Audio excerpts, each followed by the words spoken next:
बच्चों, तो कैसे हैं आप सब लोग। उम्मीद करते हैं कि आप लोग स्वस्थ हैं। आइए, स्वस्थ हैं ही तो मात्र 15 से 20 मिनट के वीडियो में हम लोग एक सीरीज को स्टार्ट करते हैं, और वो जो कि आप थंबनेल देख ही चुके होंगे, अर्थव्यवस्था एवं इसके इतिहास के बारे में। इससे जितने भी ऑब्जेक्टिव यानी MCQ मल्टीपल चॉइस क्वेश्चन बन रहे थे, और जितने भी इस बुक के क्वेश्चन का जो आंसर था, सारा मैंने इस वीडियो में करवाया है। आप वीडियो को अंत तक देखें। पहला प्रश्न है, फूट डालो। प्रश्न ध्यान से सुनिएगा और आंसर कैसे कैसे बनेगा सारा चीज बताऊंगा। कहता है, फूट डालो और शासन करो की नीति किसने अपनाई? अंग्रेजों ने। फूट डालो और शासन करो की नीति किसने अपनाई? अंग्रेजों ने। यहाँ पर याद रखिएगा, फूट डालो और क्या करो? शासन करो। फूट डालो और शासन करो की नीति किसने अपनाई? अंग्रेजों ने अपनाई। दूसरा है कि भारत कब आजाद हुआ? तो भारत जो है 15 अगस्त 1947 को आजाद हुआ। भारत कब आजाद हुआ?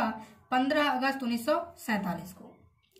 अगला प्रश्न है, भारत कितने वर्षों तक अंग्रेजी शासन का गुलाम रहा? तो भारत टोटल 200 वर्षों तक अंग्रेजी शासन का गुलाम रहा। अगला प्रश्न है, हमारी वे सभी क्रियाएं जिनसे हमें आय प्राप्त होती है क्या कहलाती है? आर्थिक क्रिया कहलाती है। यानी हम लोग जो भी क्रिया करते हैं, हम लोग जो भी क्रिया यानी जो भी काम करते हैं जिससे हमें क्या प्राप्त होती है? आय प्राप्त होती है। आय मतलब जो भी आमदनी आप प्राप्त करते हैं, चाहे वो कोई भी काम कीजिए, और उस काम से यदि आपको जो भी आमदनी प्राप्त होती है, आय प्राप्त होती है, वह सभी आपकी क्या है? आर्थिक क्रिया। जैसे मान लीजिए आप खेत में काम करते हैं, वह मजदूरी आपकी क्या है? आर्थिक क्रिया है। कोई टीचर है तो टीचर क्या है? आर्थिक क्रिया है। उम्मीद करते हैं कि आपको आर्थिक क्रिया समझ में आया होगा, जिससे भी आपको आय प्राप्त हो। अब अगला है कि अर्थव्यवस्था किसे कहते हैं? तो एक अर्थशास्त्री थे जिनका नाम है ब्राउन ने अर्थव्यवस्था को कुछ इस प्रकार परिभाषित किया है कि अर्थव्यवस्था आजीविका अर्जन की एक क्या है? प्रणाली है। अर्थव्यवस्था किसे कहते हैं? तो अर्थव्यवस्था जो है आजीविका अर्जन की एक क्या है? प्रणाली है। यह कथन किसके द्वारा कहा गया है? ब्राउन के अनुसार। अगला है, समाज की सभी आर्थिक क्रियाओं का योग क्या कहलाता है? अर्थव्यवस्था कहलाता है। प्रश्न गाइस आपसे पूछा जाएगा, क्या चीज? समाज की सभी आर्थिक क्रियाओं का योग क्या कहलाता है? तो आपको क्या उत्तर कर पाएंगे ना? बिल्कुल, क्या कर पाएंगे? अर्थव्यवस्था। देखिए, वीडियो को बनाने में थोड़ा सा मेहनत लगता है, इसलिए आप अपने फ्रेंड के साथ वीडियो को पूरा देख लीजिए, उसके बाद शेयर कर दीजिएगा, या मौका मिले तो बीच में भी आप कर सकते हैं, लेकिन एक बार जरूर शेयर कीजिए ताकि हम लोगों का भी कुछ भला हो सके।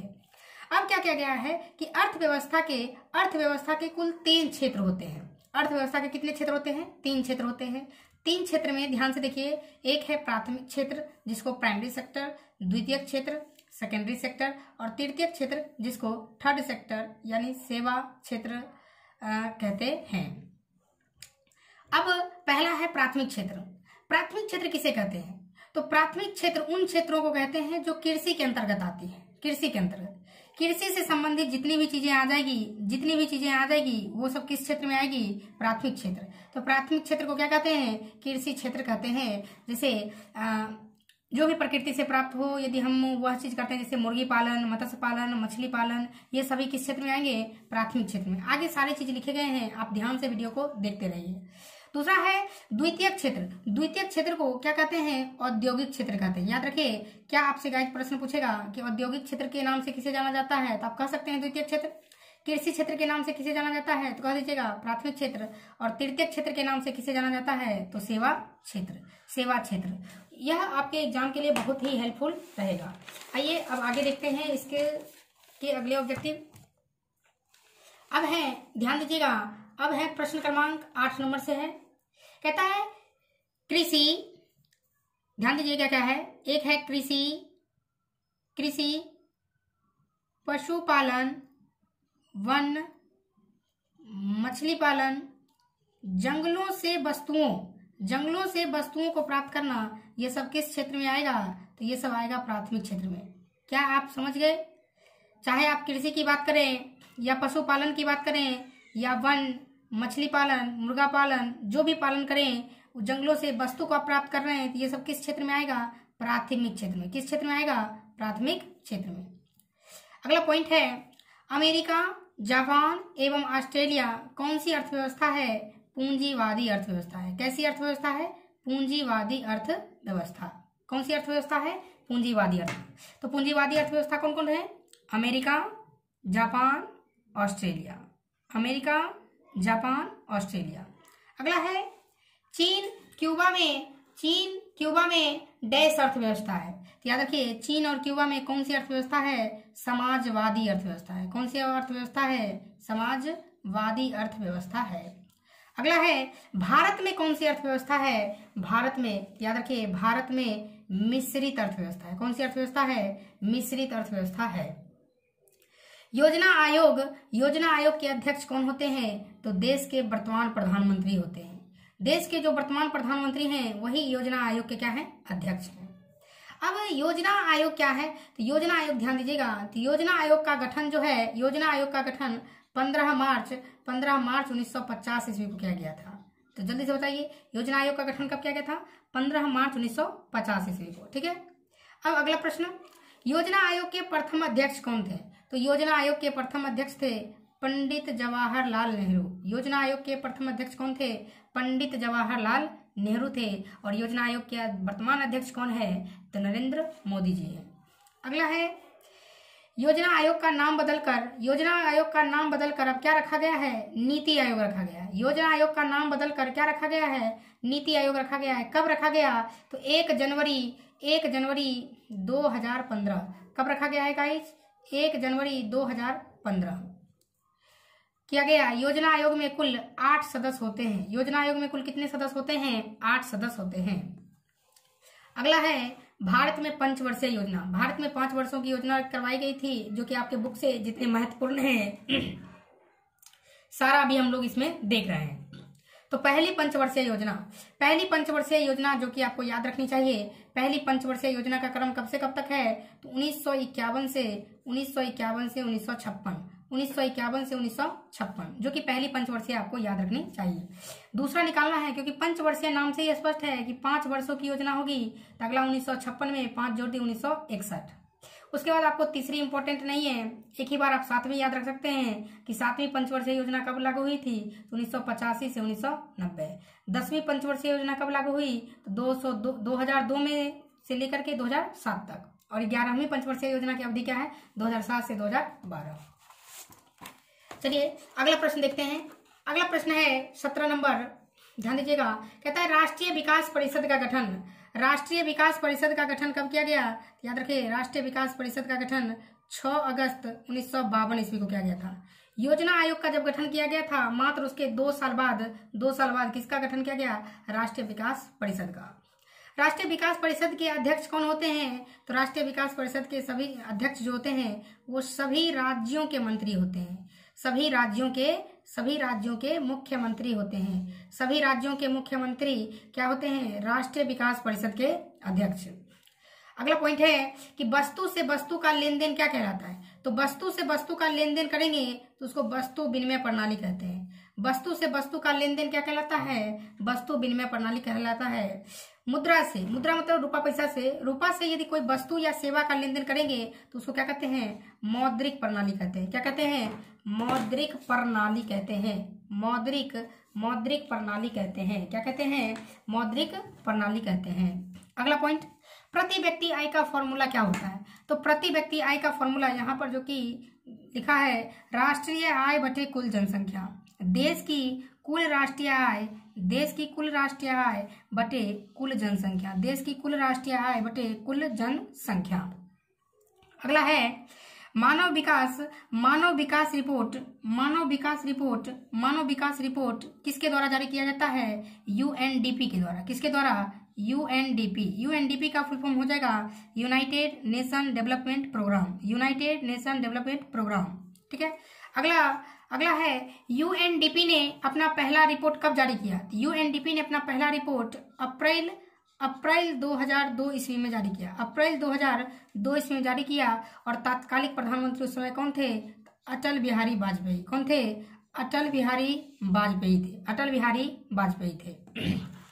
अगला है बीमारू राज्य कौन कौन है? बीमारू का मतलब ये नहीं कि बीमार है, बीमारू का अर्थ ये नहीं कि ये राज्य बीमार है, बीमारू का अर्थ ये हुआ कि जब इस समय ये लॉन्च किया गया था, राष्ट्रीय विकास परिषद यूएनडीपी द्वारा जब सूचना जारी की गई थी, उस समय कौन कौन विकास के मामले में पिछड़ गया, पीछे रह गया, उसी को बीमारू नाम दिया गया। बीमारू में आप ध्यान से देखिएगा, एक नाम है BI से होता है बिहार, M से होता है मध्य प्रदेश, ए से असम, R से हो जाएगा राजस्थान और U से हो जाएगा उत्तर प्रदेश, जैसा कि आप यहाँ देख सकते हैं। बीमारू, आपको ये ध्यान में रखना है बीमारू का फुल फॉर्म। आइए अब आगे देखते हैं।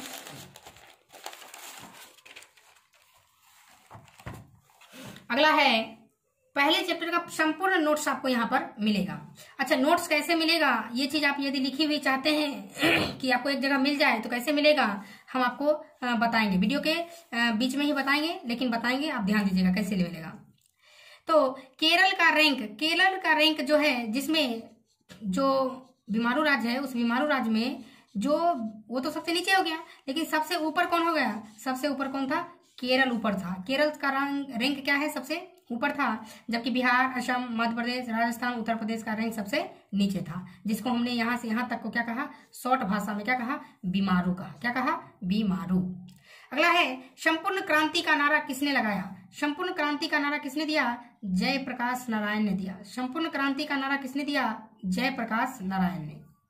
अगला है, सन 2001 ईस्वी में बिहार की जनसंख्या कितनी थी, 8.19 करोड़। 8.19 करोड़ अर्थात कितना, आप इसको ऐसा भी तो कर सकते हैं गाइस, 8 करोड़ से क्या थी, अधिक थी। 8 करोड़ से क्या थी, अधिक थी। अगला पॉइंट है, एपीजे अब्दुल कलाम ने कहा था कि यदि बिहार का विकास के बिना, यदि आप बिहार का विकास नहीं करते हैं और बिहार के विकास के किए बिना ही आप चाहते हैं कि भारत का विकास हो जाए, जो कि असंभव नहीं है, तो बिहार के विकास के किए बिना ही भारत का विकास हो जाए, ये संभव नहीं है। ऐसा कथन किसने कहा था, एपीजे अब्दुल कलाम ने कहा था। अगला प्रश्न, झारखंड बिहार से कब अलग हुआ, तो 15 नवंबर 2000 ईस्वी को अलग हुआ। कब हुआ, 15 नवंबर 2000 ईस्वी को। एक अर्थशास्त्री थे जिसका नाम है कुजनेट। क्या है साथियों, कुजनेट। एक अर्थशास्त्री हैं जिसका नाम क्या है, कुजनेट। और कुजनेट ने क्या कहा था कि जो गरीबी है वह बिल्कुल कैंसर रोग की तरह है। गरीबी कैसी है, कैंसर रोग की तरह है।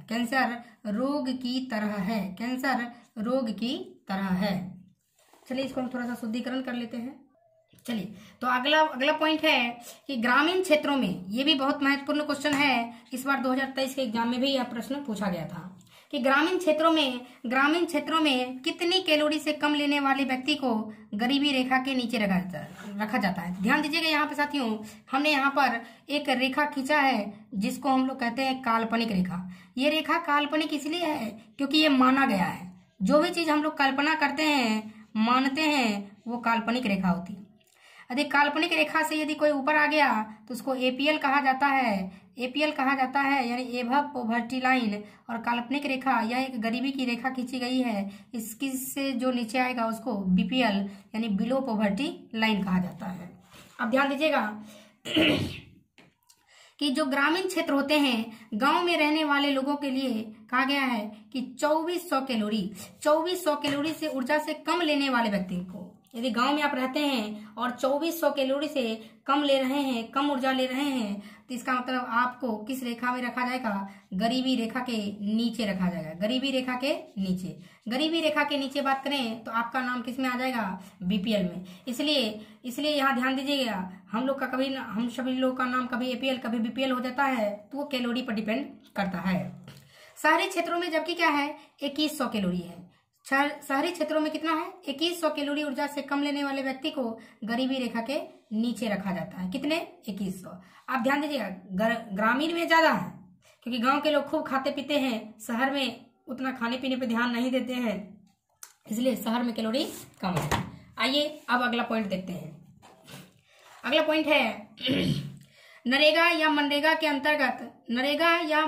अंतर्गत ग्रामीण मजदूरों को कम से कम कितना दिन, कम से कम 100 दिनों की रोजगार देने की गारंटी है। 100 दिनों की क्या देने की? रोजगार देने की गारंटी है। किस योजना के तहत?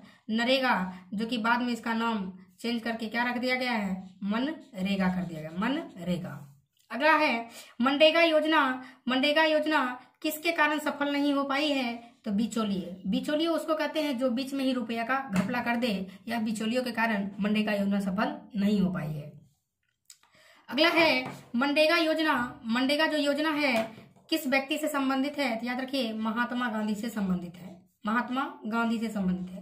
तो ये रहा बुक के एक एक चीजों का हमने क्या किया है आपके लिए, एक एक एमसीक्यू खोजा है। अब आइए यहाँ से आपका बुक का ऑब्जेक्टिव स्टार्ट होता है। बुक का ऑब्जेक्टिव पहला है निम्न में किसे प्राथमिक क्षेत्र कहा जाता है? तो निम्न में किसे प्राथमिक क्षेत्र कहा जाता है? तो आप देख पा रहे होंगे आंसर है कृषि क्षेत्र। किसे कहा जाता है? कृषि क्षेत्र।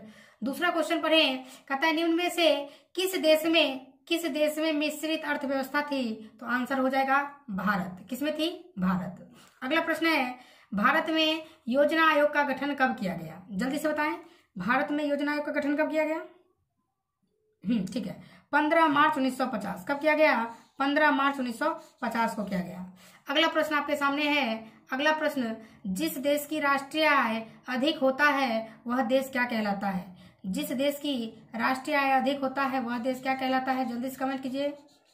बिल्कुल सही, विकसित कहलाता है। क्या कहलाता है? विकसित। अगला है इनमें से किसे पिछड़ा राज्य कहा जाता है? आपके सामने 4 ऑप्शन रहेगा और 4 ऑप्शन में कौन सा ऑप्शन होगा? उस बिहार आंसर हो जाएगा। कौन सा हो जाएगा? बिहार। आइए अब हम अगले प्रश्न की बातें करते हैं। अगला प्रश्न जो कि रिक्त स्थानों की पूर्ति से संबंधित है, रिक्त स्थानों की पूर्ति से संबंधित है। पहला है भारत अंग्रेजी शासन का एक देश था। तो भारत जो है अंग्रेजी शासन का एक क्या था? उपनिवेश था। क्या था? उपनिवेश।